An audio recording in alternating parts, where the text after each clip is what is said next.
एक बाघ जो किसी अजीब हादसे में एक ऊंची इमारत से नीचे गिर रहा था। ऐसा लग रहा था मानो अब उसकी मौत तय है। नीचे जमीन दूर थी और हवा की रफ्तार उसके कान फाड़ रही थी।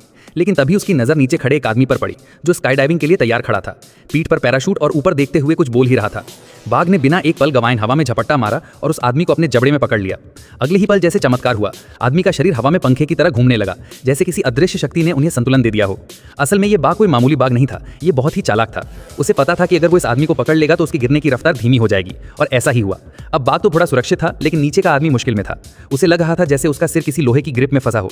दर्द के मारे उसकी आंखें निकलने को थीं। वो किसी भी तरह इस शिकंजे से बाहर निकलना चाहता था, तो उसने पैराशूट खोल दिया ताकि झटके से बाघ छूट जाए। लेकिन बाघ भी क्या कम था, उसने आदमी की पतलून कसकर पकड़ ली और उसी पर चढ़ने की कोशिश करने लगा।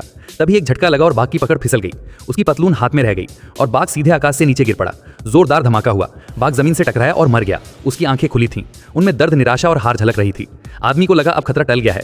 वो राहत की सांस ले ही रहा था कि तभी धड़ाम, वो सीधा एक ऊंची इमारत की छत पर लगी बिजली की छड़ से टकरा गया और उसका प्राइवेट पार्ट उसी छड़ के दो नुकीले हिस्सों के बीच फंस गया।